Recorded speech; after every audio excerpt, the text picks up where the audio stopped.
আসসালামু আলাইকুম। সবাই কেমন আছেন? আশা করি সবাই ভালো আছেন। আলহামদুলিল্লাহ আমিও ভালো আছি। এখানে আমি এই যে দেখুন টাকি মাছ দিয়ে নোটে শাক, আলু দিয়ে চচ্চড়ি করেছি। এই চচ্চড়িটা আমি কিভাবে করেছি সেই রেসিপিটা আমি আপনাদের সাথে শেয়ার করব। রেসিপিটা আমি একবার সহজভাবে শেয়ার করার চেষ্টা করেছি। আমার ভিডিওটি সম্পূর্ণ নতুনদের জন্য। আপনাদের কাছে যদি আমার ভিডিওটি ভালো লাগে অবশ্যই আমাকে একটা লাইক দিবেন। লাইক দিয়ে আমার চ্যানেলটি সাবস্ক্রাইব করে দেবেন। চচ্চড়িটা দেখতে যতটা লোভনীয় লাগতেছে খেতেও কিন্তু অনেকটা মজা হবে। চলুন মূল ভিডিওতে চলে যাই। এখানে নোটে শাক দিয়ে টাকি মাছ চচ্চড়ি করার জন্য আমি নোটে শাক বেছে ধুয়ে নিয়েছি। এখানে মাছগুলো আমি কেটে সুন্দর করে ধুয়ে নিয়েছি।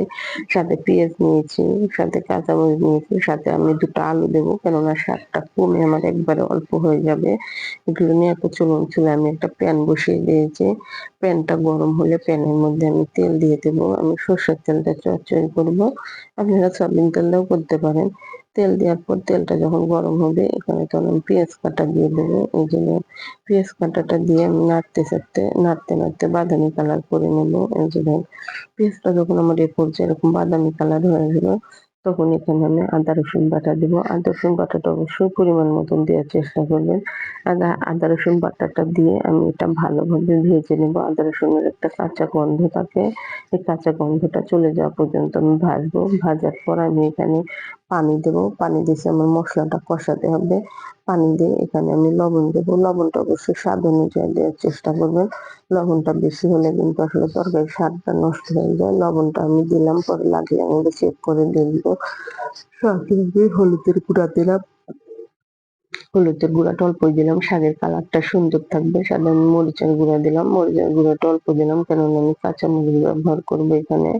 সাথে আমি জিরার গুঁড়া দিলাম, আপনারা বাটা জিরাও দিতে পারেন। দিয়ে আমি সব মসলা ভালোভাবে নেড়ে চেড়ে একটা ঢাকনা দিয়ে ঢেকে দেবো মশলাটা কষানোর জন্য।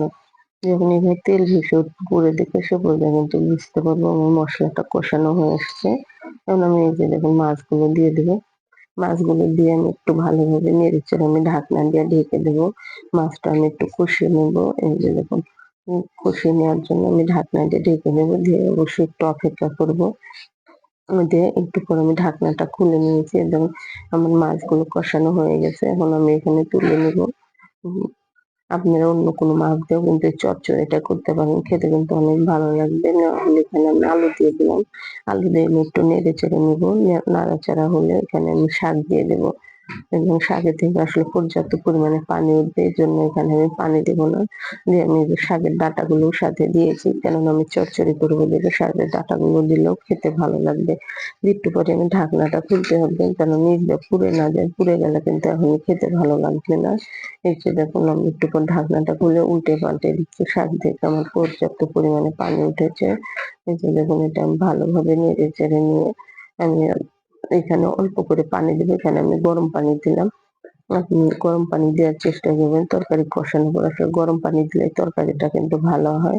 দিয়ে এখানে আমি কাঁচামরিচ ফেড়ে নিয়েছিলাম। আমি কাঁচামরিচ ফাড়া দিলাম। আপনারা ঝালটা অল্প দিলেও পারেন কিন্তু আমার চচ্চড়িতে ঝালটা একটু বেশি হলে আমার কাছে খেতে ভালো লাগে।